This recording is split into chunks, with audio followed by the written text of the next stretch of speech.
اعوذ باللہ من الشیطان الرجیم بسم اللہ الرحمن الرحیم السلام علیکم ورحمۃ اللہ وبرکاتہ۔ آج ایک انتہائی اہم اور حساس موضوع پہ گفتگو کرنے کی توفیق نصیب ہو رہی ہے، اور وہ موضوع ہے ایصال ثواب۔ معزز سامعین، بندہ مومن جب اس دنیا سے رخصت ہوتا ہے تو اس کے اپنے اعمال کا دفتر لپیٹ دیا جاتا ہے،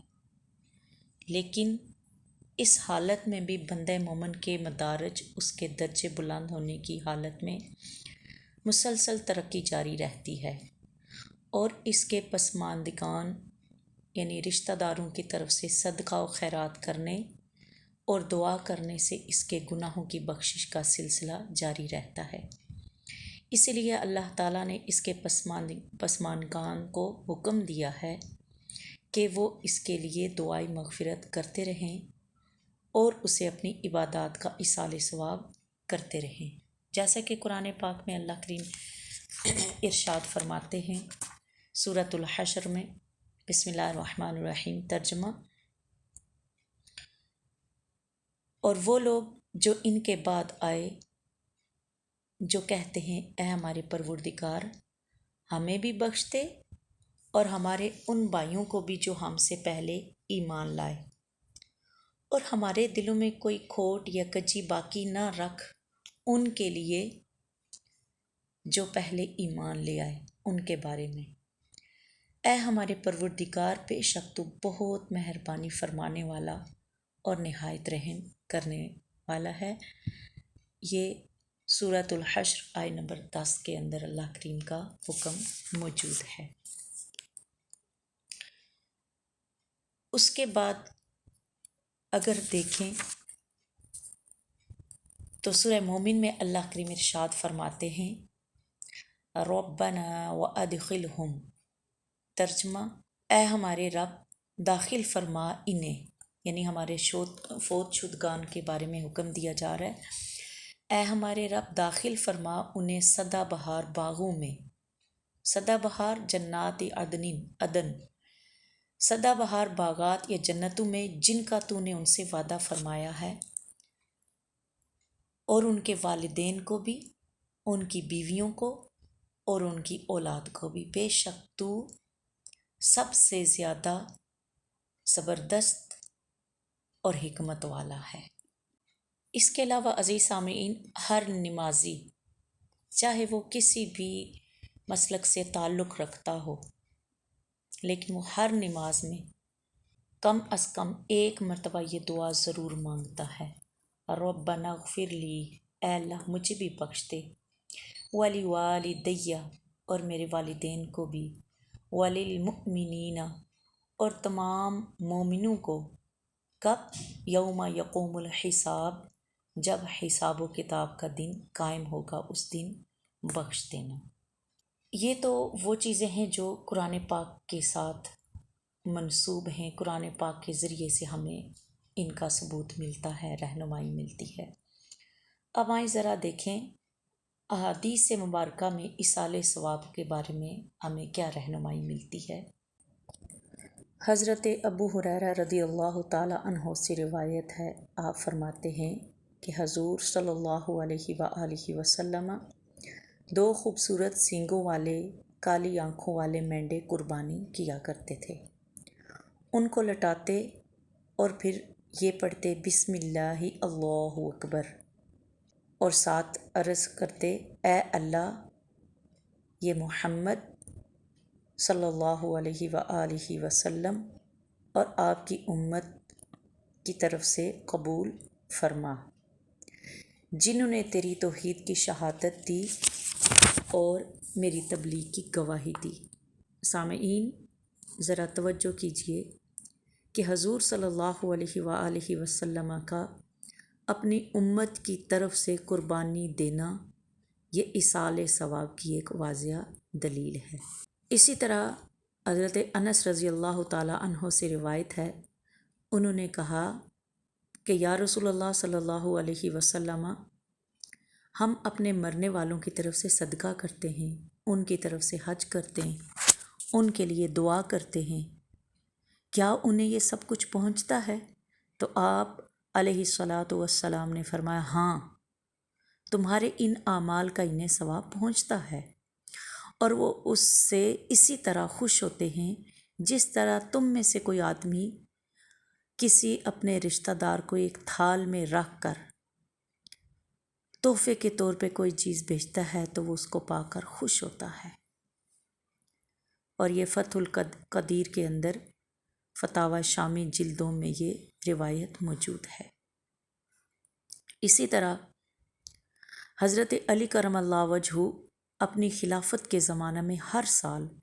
حضور نبی رحمت صلی اللہ علیہ وسلم کی طرف سے قربانی دیا کرتے تھے، جیسا کہ آج بھی بہت سارے لوگوں کا یہ معمول ہے کہ اپنے گھر سے جب وہ قربانی کا بڑا جانور خرید رکھیں اپنے گھر میں، یا سنگل قربانی یعنی بکرے کی صورت میں بھی دیں، تو بہت سے خوش بخت آج بھی لوگ موجود ہیں جو ایک قربانی نبی رحمت صلی اللہ علیہ وسلم کی ذات کے لیے دیتے ہیں، یہ عمل حضرت علی کرم اللہ وجہہ کا اپناتے ہوئے۔ عزیز سامعین اور سامعات، اس کے علاوہ چند اور احادیث جو کہ متفق علیہ ہیں، جن کو بخاری اور مسلم شریف میں تحریر کیا گیا ہے۔ عن ابی ہریرہ رضی اللہ تعالیٰ عنہ قال قال رسول اللہ صلی اللہ علیہ وسلم اذا مات الانسان انقطع عمله الا من ثلاث صدقۃ جاریۃ وعلم ينتفع به وولد صالح يدعو له۔ ترجمہ، رسول پاک صلی اللہ علیہ وسلم نے ارشاد فرمایا کہ جب انسان فوت ہو جاتا ہے تو اس کے عمل کا سلسلہ منقطع ہو جاتا ہے، صرف 3 اعمال کے، کہ وہ اعمال جو دنیا میں انسان کر کے جاتا ہے اس کے اجر کا سلسلہ منقطع نہیں ہوتا۔ ان میں سے نمبر 1 صدقہ جاریہ، نمبر 2 ایسا علم جس سے اس انسان کے جانے کے بعد نفع حاصل کیا جائے، اور نمبر 3 یا ایسی نیک اولاد جو فوت شدہ شخص کے لیے دعائیں مغفرت کرے۔ پہلے 2 کام تو ایسے ہیں جس میں انسان کا کچھ نہ کچھ عمل دخل واقع ہے، یعنی صدقہ جاریہ، اپنے ہاتھ سے کوئی پانی کا کوئی انتظام کر کے جانا، کوئی گلی پختہ بنوا دینا، کہیں پہ درخت لگوا دینا، یا ایسا علم کسی کو قرآن شریف پڑھا جانا، کسی کو میتھس کے ٹرکس وہ سمجھا دینا، کسی کو اردو کی غزلوں اور اس کی نظموں کی تشریح کا طریقہ سمجھا دینا، کسی کو دنیا کا کوئی علم سکھا دینا کہ جس کا بعد میں لوگ فائدہ حاصل کرتے رہیں، اس میں تو انسان کی اپنی ذات موجود ہے۔ لیکن تیسری چیز کہ جس میں لڑکا یا لڑکی فوت شدہ کی، اس میں وہ جب دعائیں مغفرت اپنے والدین کے لیے کرے تو اس میں میت کا ذاتی فعل نہیں، لیکن اس کے باوجود بھی میت کو ایصال ثواب ہوتا ہے، یعنی پہنچتا ہے۔ اور یہ حدیث شریف صحیح مسلم کتاب الوصیہ باب ما لاحق الانسان من الثواب بعد وفاتہ میں بھی ہے، اور مسند احمد جلد 2 صفحہ 372 کے اندر بھی یہ حدیث شریف موجود ہے۔ اس کے علاوہ ایک اور حدیث پاک عرض کرتی چلوں، حضرت ابو ہریرہ رضی اللہ تعالیٰ عنہ اس کے راوی ہیں کہ حضور صلی اللہ علیہ وسلم نے ارشاد فرمایا کہ اللہ تعالیٰ جنت کے اندر جب کسی عبد صالح نیک انسان کے درجے کو بلند کرتا ہے تو وہ بندہ پوچھتا ہے، یا رب میرا یہ درجہ کیسے بلند ہوا؟ اللہ تعالیٰ فرماتے ہیں کہ تیرے لڑکے نے تیرے لیے استغفار کی ہے، اس استغفار کی برکت سے تیرا درجہ بلند ہوا۔ اور یہ روایت سنن ابن ماجہ کتاب الادب باب بر بالوالدین کے ذیل میں یہ حدیث شریف موجود ہے۔ اسی طرح طبرانی کے اندر بھی ہے، مسند احمد بن حنبل کے اندر بھی ہے، یہ حدیث شریف موجود ہے۔ ایک اور حدیث پاک کا تذکرہ کرتی چلوں کہ حضرت انس رضی اللہ تعالیٰ عنہ کہتے ہیں کہ میں نے حضور صلی اللہ علیہ وسلم کو یہ فرماتے ہوئے سنا کہ جب کوئی شخص کسی گھر سے فوت ہوتا ہے اور گھر والے اس کی طرف سے صدقہ کرتے ہیں تو جبریل امین نور کے تھال پر اس صدقے کو رکھتے ہیں، پھر اس کی قبر کے دہانے پر کھڑے ہو کر کہتے ہیں اے گہری قبر کے رہنے والے، یہ تحفہ اور ہدیہ ہے جو تیرے گھر والوں نے تیری طرف بھیجا ہے، تو اسے قبول کر۔ تو اس میت کی خوشی اور مسرت کی کوئی حد نہیں رہتی۔ پھر اس میت کے پڑوسی جن کی طرف کوئی ہدیہ نہیں بھیجا جاتا، وہ بڑے ہی پریشان اور غمناک ہوتے ہیں اور یہ سوچتے ہیں کاش جیسے اس کو اس کے گھر والوں نے ہدیہ بھیجا ہے، کاش ہمیں بھی کوئی یہ ہدیہ بھیجے۔ اور یہ روایت طبرانی کے اندر جلد 6 صفحہ 315 کے اندر، اسی طرح بستان الواعظین کے اندر علامہ ابن جوزی کی کتاب کے اندر بھی یہ روایت موجود ہے۔ ایک اور روایت عرض کرتی چلوں۔ حضرت سعد ابن معاذ رضی اللہ تعالیٰ عنہ حضور کے ایک صحابی ہیں، بڑے خوبصورت صحابی گزرے ہیں انصار قبیلے کے۔ ان کی والدہ فوت ہو گئیں، جب کہ وہ گھر پہ موجود نہیں تھے، کسی سفر میں تھے۔ تو وہ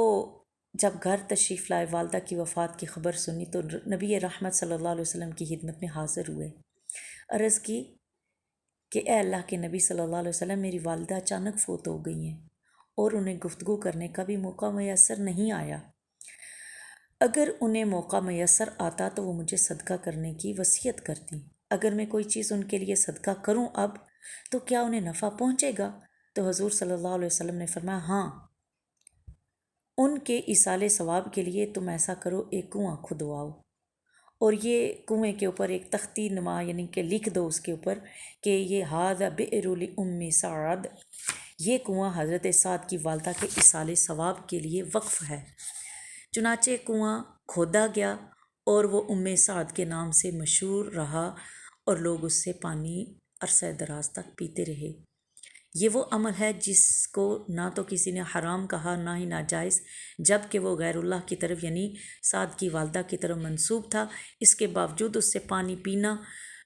اور اس کو وقف کرنا جائز اور درست قرار دیا گیا۔ اور ایک اور صحابی حضرت سعد ابن عبادہ رضی اللہ تعالیٰ عنہ بھی اسی طرح کی گفتگو نبی رحمت صلی اللہ علیہ وسلم سے عرض کرتے ہیں کہ یا رسول اللہ صلی اللہ علیہ وسلم، جب میری والدہ نے وفات پائی تو میں موجود نہ تھا، تو اب یا رسول اللہ صلی اللہ علیہ وسلم، کیا میں کوئی ایسا عمل کروں جو صدقہ کے ذیل میں ہو تو کیا اس کا اجر میری والدہ کو پہنچے گا؟ تو حضور صلی اللہ علیہ وسلم نے ارشاد فرمایا ہاں پہنچے گا۔ تو انہوں نے عرض کی یا رسول اللہ صلی اللہ علیہ وسلم، آپ گواہ رہیے گا، میں نے اپنا باغ اپنی والدہ کی طرف سے صدقہ کر دیا۔ عزیز سامعات، اسی ذیل میں آخری ایک اور روایت پیش کر کے اپنی بات کے اختتام کی طرف جانا چاہوں گی کہ حضور نبی رحمت صلی اللہ علیہ وسلم کے صاحبزادے حضرت ابراہیم بن محمد صلی اللہ علیہ وسلم کی وفات کے بعد تیسرا دن تھا۔ چنانچہ حضرت ابو ذر غفاری رضی اللہ تعالیٰ عنہ حضور کی خدمت میں تیسرے دن حاضر ہوئے۔ ان کے پاس خشک کھجوریں، اونٹنی کا دودھ اور جو کی روٹی تھی۔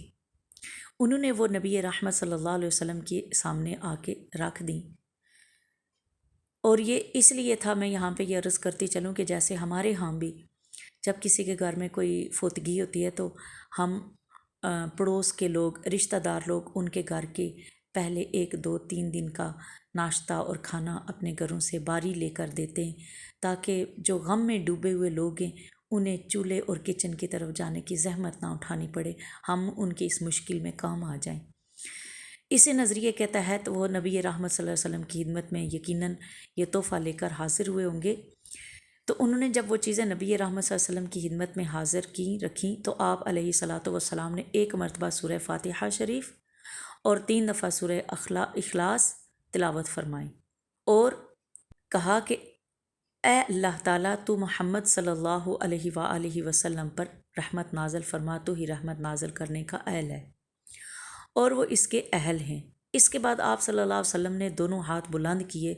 اور پھر کچھ دیر بعد چہرے پہ پھیر دیے اور ابو ذر رضی اللہ تعالیٰ عنہ کو حکم دیا کہ وہ اسے یعنی یہ جو ٹرے کے اندر اشیاء تھیں اسے لوگوں میں تقسیم کر دیں، اور آپ علیہ الصلاۃ والسلام نے اللہ تعالیٰ کی بارگاہ میں عرض کی اے اللہ، اس کھانے کا ثواب میرے بیٹے ابراہیم کے لیے ہے۔ اور یہ روایت تصریح الاوسق فی ترجمات شرح البرزخ صفحہ 101 اور ہدایت الحرمین کے اندر بھی موجود ہے۔ اس حدیث شریف سے کیا ثابت ہوا کہ حضور نبی رحمت صلی اللہ علیہ وسلم نے اپنی امت کو تعلیم دینے کے لیے یہ عمل کیا، ورنہ حضرت ابراہیم علیہ السلام ان کے صاحبزادے تو بہت چھوٹے تھے، معصوم تھے اور وہ جنتی بھی تھے، لیکن اس عمل سے آپ نبی رحمت صلی اللہ علیہ وسلم نے یہ ہمیں پیغام دیا کہ جب کوئی فوت ہو جائے تو اس کے لیے ایصال ثواب کرنا، فاتحہ دلانا، یہ مجھ محمد صلی اللہ علیہ وسلم کی سنت ہے اور عمل مبارک ہے۔ اسی چیز کو دیکھتے ہوئے ہم فوتگی کے تیسرے دن جمع ہو کر ایصال ثواب کرتے ہیں، 10ویں دن کرتے ہیں، 40ویں، یہ اس کا ثبوت اسی چیز سے ہمیں ملتا ہے۔ عزیز سامعین اور سامعات،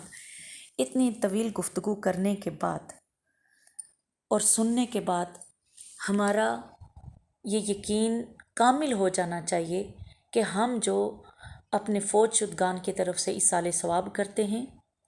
یا ان کے لیے دعائے مغفرت کرتے ہیں، یا ان کے لیے صدقہ کرتے ہیں، یا ان کی طرف سے حج کرتے ہیں، عمرہ کرتے ہیں، یا ان کے ایصال ثواب کے لیے نوافل ادا کر کے ان کو اس کا اجر و ثواب بیچتے ہیں، تو اس کا حکم قرآن پاک کی آیات سے بھی ہمیں ملتا ہے، دعائے مغفرت کرنا اور ایصال ثواب کرنا، چاہے وہ جانور ذبح کر کے اسے کچا گوشت کے طور پہ غریبوں میں تقسیم کر دیا جائے، یا پکا کر دیگ میں کھانا بنا کر رشتہ داروں اور غریبوں کو کھلایا جائے۔ یہ نبی رحمت صلی اللہ علیہ وسلم کی سنت اور صحابہ کرام کے عمل سے بھی ثابت ہے۔ لہٰذا اتنے خوبصورت عمل کو آج نہ چھوڑیے، اپنے میتوں کے لیے، اپنے فوت شدگان کے لیے ان کے ذخیرہ آخرت کا انتظام کیجیے۔ اللہ تعالی ہمیں ان خوبصورت باتوں کے اوپر عمل پیرا ہونے کی ہمیشہ ہمیشہ ہمیشہ توفیق عطا فرمائے۔ لیکن یہاں پہ ایک چیز کی طرف اشارہ کرتی چلوں کہ یہ ایصال ثواب کرنا، صدقہ کرنا، یہ سب عمل کیا ہیں؟ ایصال ثواب خصوصاً تیسرے دن، 10ویں دن، 40ویں دن، سالانہ، یہ سب مستحبات اعمال ہیں۔ اگر کوئی شخص ایسا عمل نہیں کرتا تو ہم اس کو گناہ گار، ہم اس کو ناخلف، ہم اس کے اوپر کسی قسم کا ایسا کوئی الزام نہیں لگا سکتے جو کہ اس کے ایمان یا اسلام کے خلاف نظر آئے۔ اگر کوئی اپنی خوشی سے ایصال ثواب کے لیے گھر میں کوئی